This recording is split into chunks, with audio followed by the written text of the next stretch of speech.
Hi guys! In this video ay pag-uusapan natin ang isang lending application na kung saan ay pwede daw tayo makapag-loan up to 50,000 pesos. And take note guys na 0% interest daw po ito.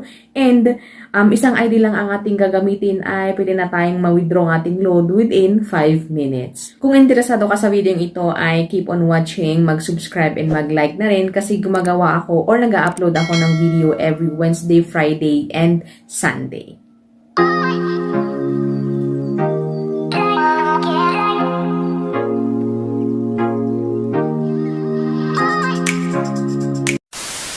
Welcome and welcome back to my channel. So for today's video nga is pag-usapan natin ang isang lending application na 0% interest daw po siya. Okay?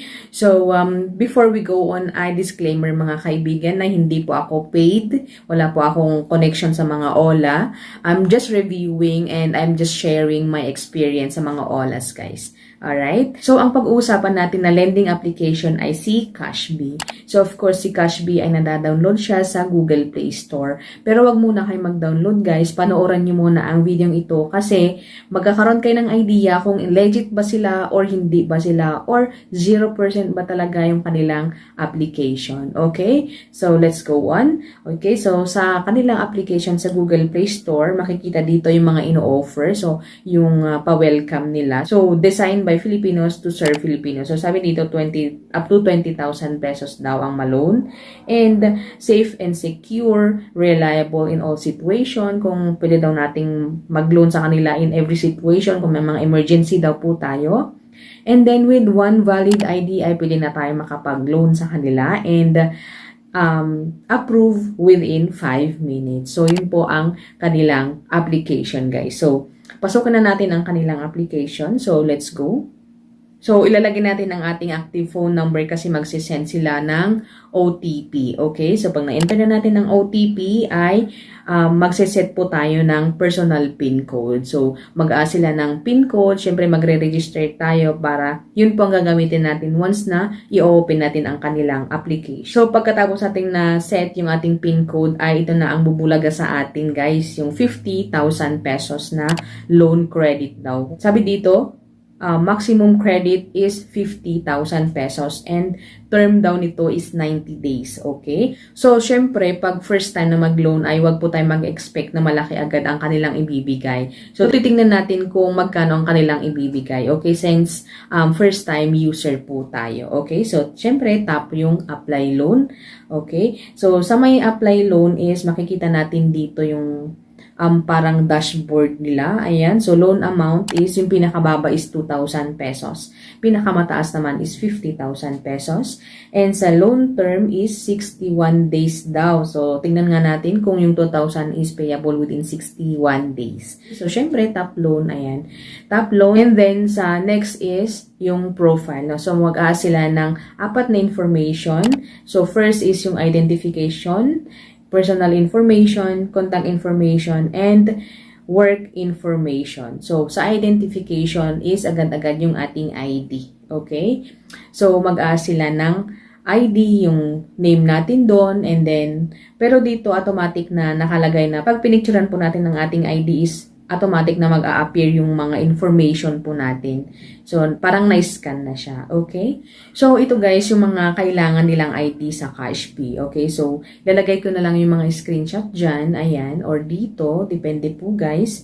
Driver's license, passport, yung bago. And passport na old ay pwede. And then postal ID, PRC ID, UMID ID. Ayan. So, yun po yung mga ID na pwedeng pasok sa Cashbee. Pagkatapos na nating ilagay ang ating ID and everything, ay next po yung ating personal information na kung saan yung ating pangalan, yung ating address, ayan, yung mga birthday, ganyan. Basta yung mga personal information po natin.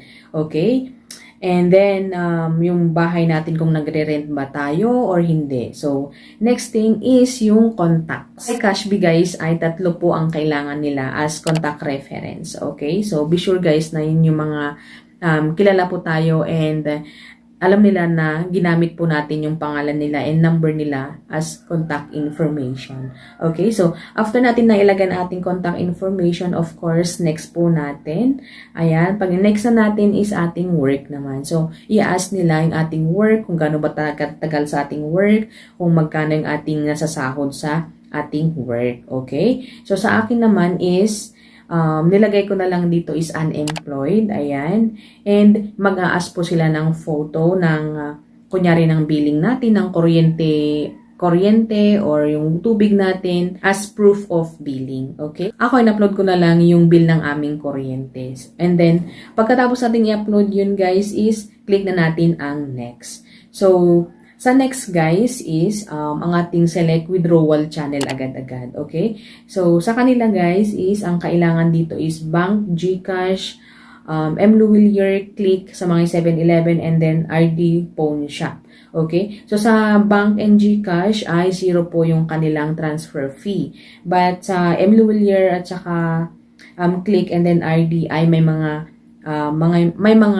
binabawas na transfer fee, okay? So, of course, isasubmit na natin kung magpo-proceed pa tayo sa ating loan. Okay, so click natin yung submit. And then, I agree po natin. So, basahin po natin yung kanilang privacy policy. And then, I agree. Okay? So, i-verify po nila ang ating loan or ating registration. And wala pa pong isang araw, guys. Wala pa pong isang oras ay makikita nyo, guys, na na-approve po or na-approve po ang ating loan. And once na na-approve, guys, check po natin kung magkano ang kanilang bawas, magkano ang interest. So, yun na nga, at na-approve po tayo ng 2,000 pesos na loan. Ayan, so ito po yung kanilang computation. Ayan, ilalagay ko po dyan. Okay, so 2,000 yung loan amount.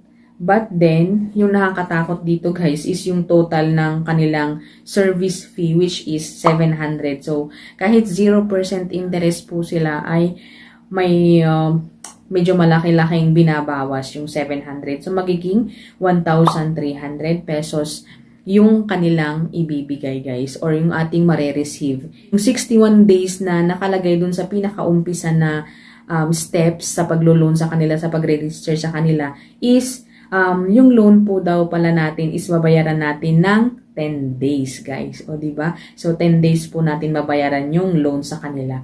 Hindi po 61 days. So, wag mo na kayo maniniwala sa mga 61 days, okay? So, in this case, guys, ay accept natin ang loan na binigay for the sake of tutorial and for the sake of you guys para makita nyo talaga sila, okay? Kung okay ba talaga sila sa next, ganyan, kung magne-next loan pa tayo, okay? So, ayun na nga, at i-accept natin and agad-agad po nating na-receive ang kanilang loan, guys, okay? So, sabi dito, paying out agad-agad and then, after wala pang 30 minutes, ayan, hindi ko pa kasi na-check agad-agad, pero wala pong 30 minutes ay dinisburse na po yung 1,300 and ito po yung sabi nila, loan amount is 2,000, loan term is 10 days, and then repayment date is June 14 since 10 days nga talaga ang kanilang binigay na palugit, okay? Hindi po 61 days. So, sabi dito is, if overdue, you will charge